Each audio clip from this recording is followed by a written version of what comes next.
This week, a shocking act of violence is caught on camera in Harlem. She's traumatized and she's scared right now. Plus, a string of burglaries has residents in Brooklyn and Queens on edge.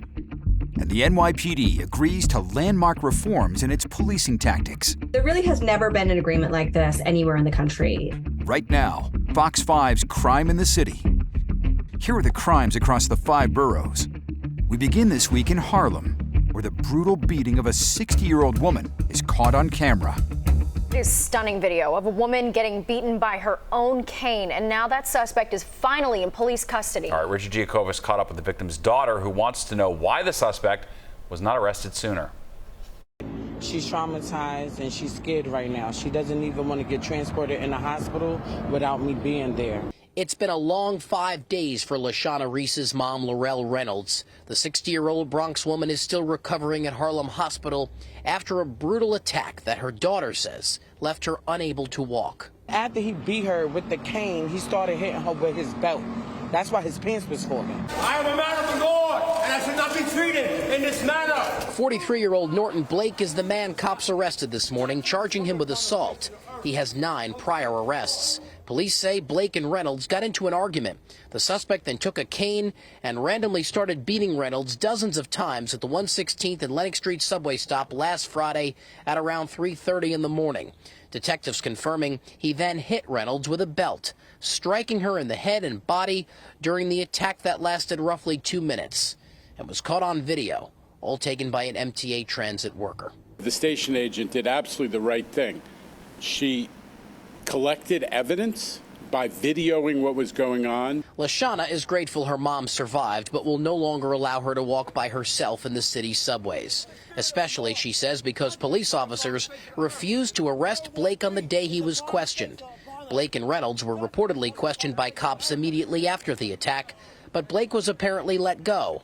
Mayor Eric Adams addressing that allegation earlier today. The IAB is examining actively what was the role of the police officers that responded, as well as the supervisors that responded. But LaShawna says her mom was a witness to officers letting Blake walk.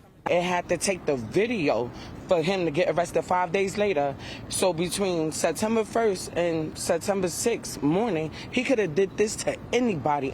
The NYPD cannot confirm whether or not conflicting accounts prevented them from arresting Norton Blake that day, but they can say that all of this is under investigation. As for Laurel Reynolds, she's expected to make a full recovery, but her daughter says she still has months of rehabilitation ahead. Over in Brooklyn, a quadruple shooting in Bed-Stuy leaves 4 people injured.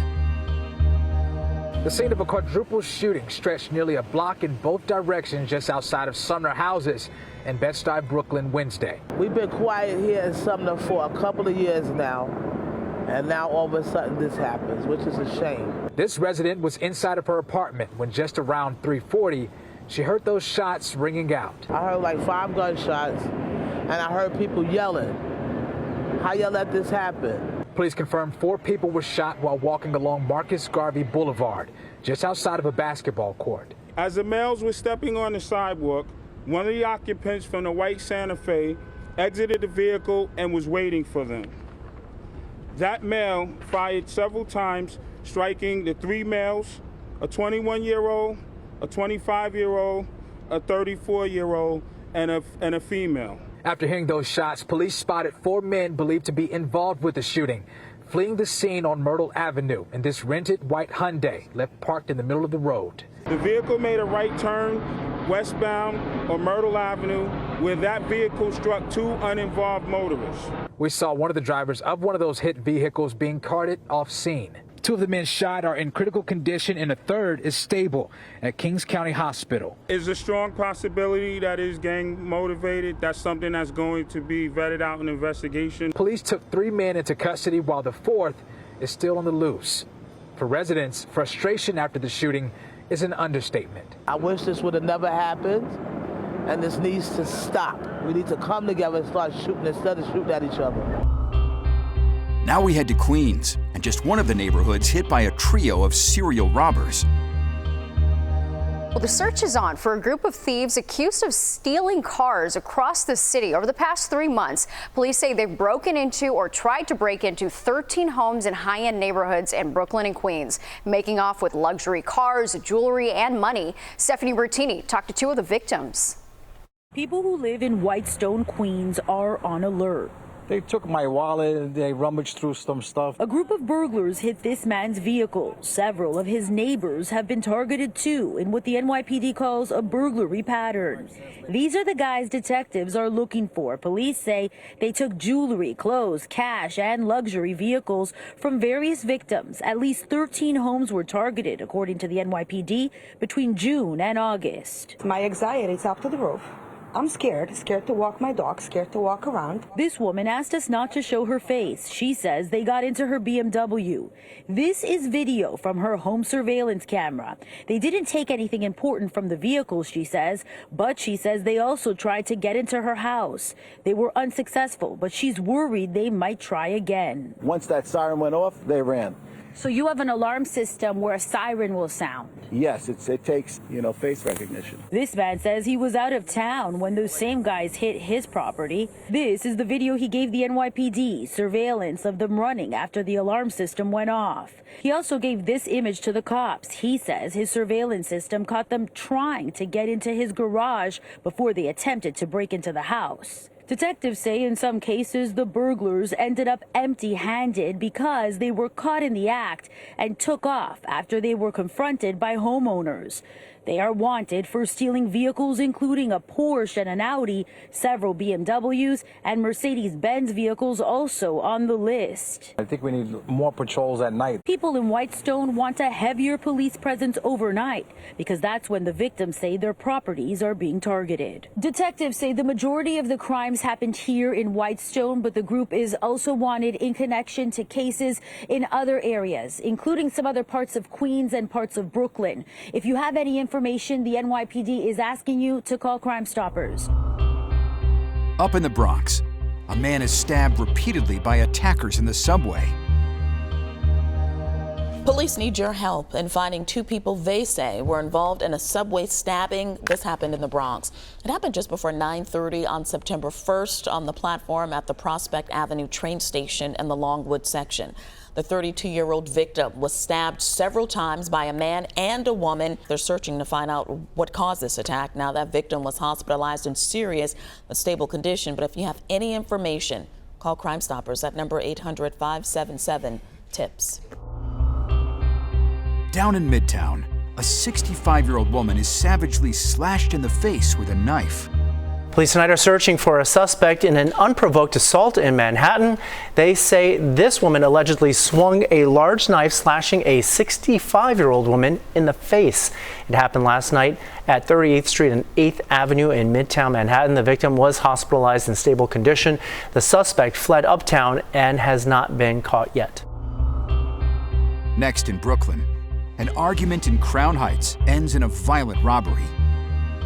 The NYPD is also looking to identify a suspect in connection to a robbery of a 70-year-old man. This was in Crown Heights. Police say it happened around 5:30 yesterday morning on St. John's Place. The suspect got into an argument with a 70-year-old man. That's when officials say the suspect and 2 other men punched and kicked the victim, stealing his wallet before taking off. The victim was brought to the hospital in stable condition.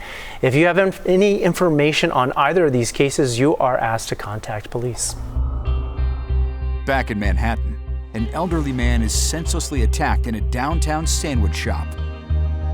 Police need your help in finding the person they say hit an elderly man with a chair in a sandwich shop. This happened in lower Manhattan. That suspect can be seen entering the Potbelly sandwich shop on Broad Street around 7:30 p.m. on August 28th. Surveillance video shows the man picking up a chair, and then police say he threw it at a 78-year-old victim, striking that victim in the head.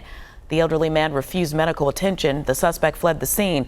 But if you have any information, call Crime Stoppers at number 800-577-TIPS. And finally, the NYPD announces groundbreaking changes to its protest response tactics.